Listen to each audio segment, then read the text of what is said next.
All right, so welcome back to Chapter 0. This is going to be a Lesson 2, the Pythagorean Theorem.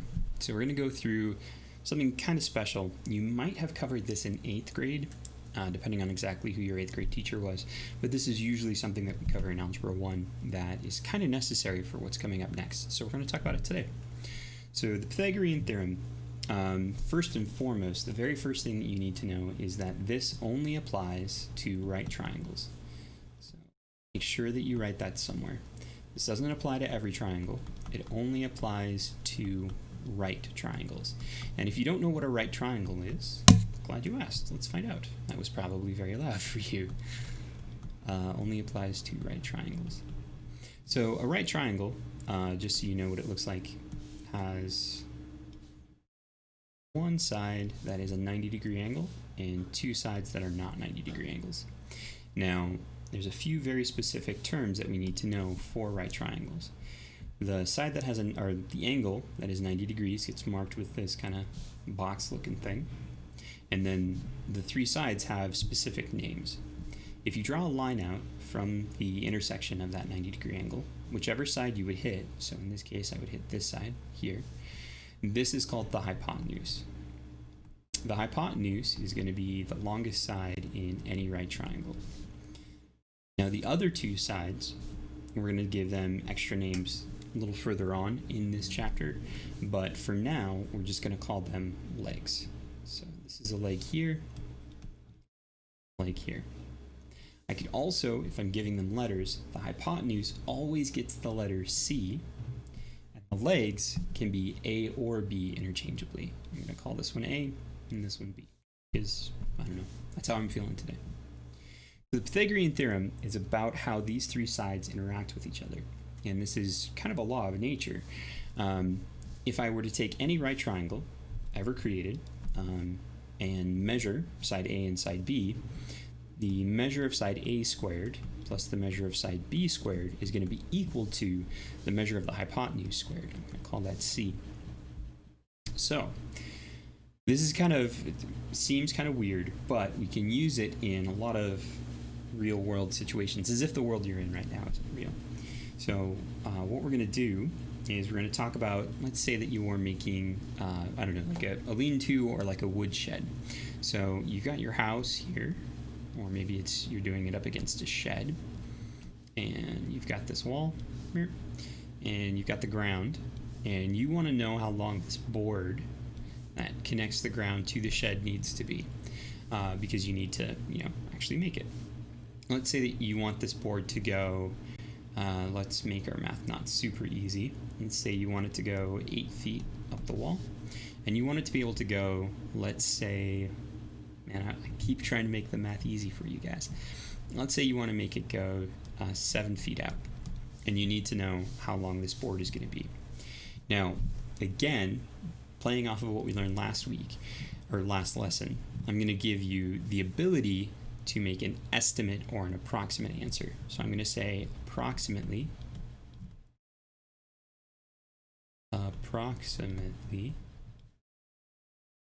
how long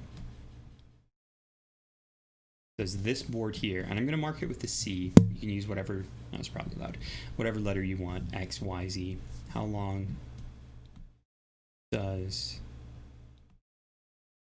board C need to be? So that's the question. Now, in order to do this, I need to use the Pythagorean theorem, and I need to identify some sides first.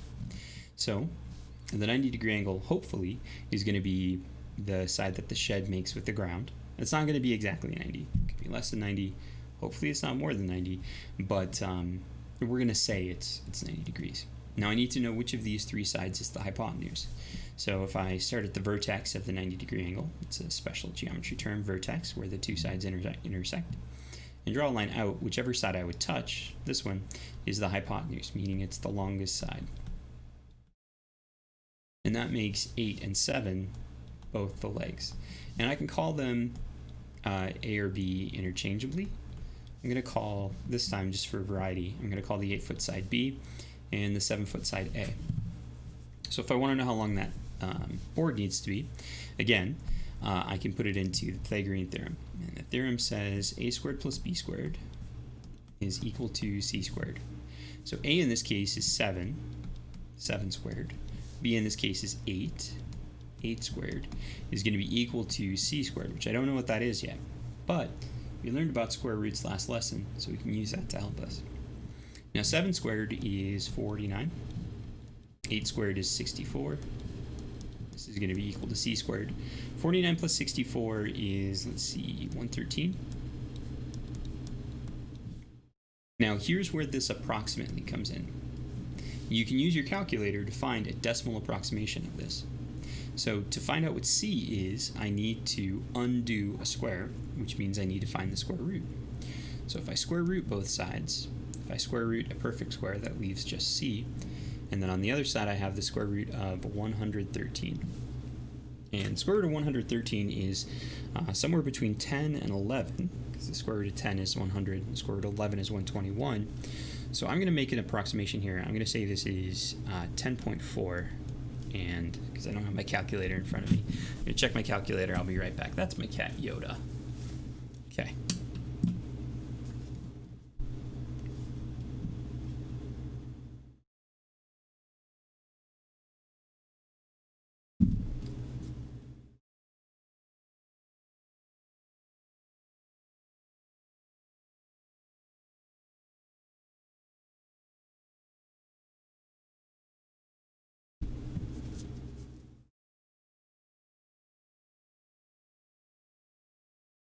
It's 10.63. I was wrong.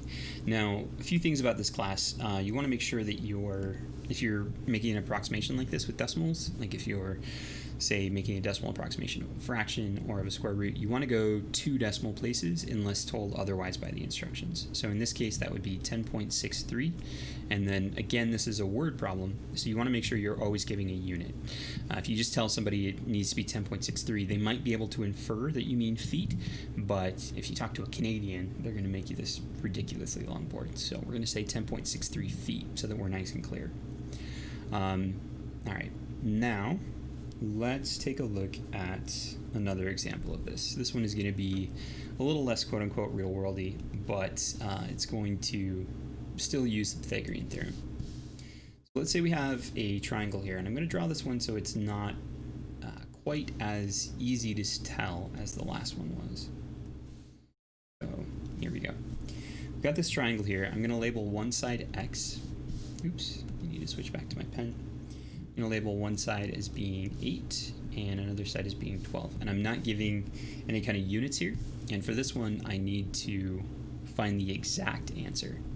So find the, I'm even going to put it all in caps, exact length of x. Oh, and you're told that this is the 90-degree angle. So first, we need to set everything up in the Pythagorean theorem. So I need to find out which side is opposite the 90. So that's 12. So this is C, this is the hypotenuse, and then x and 8 are A or B respectively. I'm just going to go A and B. So Pythagorean theorem says a squared plus b squared is equal to c squared. A squared in this case is x squared. B squared in this case is 8 squared. And c squared is 12 squared. So x squared, I don't know what that is, so I'm just going to leave it x squared. 8 squared is 64. And 12 squared is 144. Now, I need to solve for x squared. So to do that, I need to get rid of anything that isn't x from this side of the equal sign. So get rid of plus 64 by minusing 64. And whatever you do to one side, you do to the other. So this will cancel out, and then I've got x squared equal to 144 minus 64 is 80. Now, because it says find the exact answer, if you answered with a decimal, like if you answered 8.9, whatever this is going to end up being, it's almost 9, you would get marked incorrect. So we need to find the exact answer, which means that we need to find out x is equal to square root of 80. We need to do a factor tree. So 80 ends in a 0, so I can do 8 times 10. 8 isn't prime, so I'm going to do 2 times 4. 2 is prime. 4 is 2 times 2. And then 10 I can break down into 2 and 5, both prime. And I'm just going to take a second and scratch out any non-prime numbers so they don't distract me. Every pair, one gets to come outside the house. So I got a pair of 2s here. So 1, 2 on the outside of the house. Cross them out so I don't use them again. Pair of 2s here. So another 2 comes outside the house. And then I don't have a pair of 5s, so 5 stays inside the house. So this becomes, multiplying in and out, 2 times 2 is 4, square root 5. So that would be the exact answer to the length of the missing side. All right, hope you guys enjoyed meeting Yoda today. She, whenever I do videos at home, she likes to participate, so I'm sure you'll see her again. Yeah, let me know if you have any questions in class, and I'll see you guys in the next video.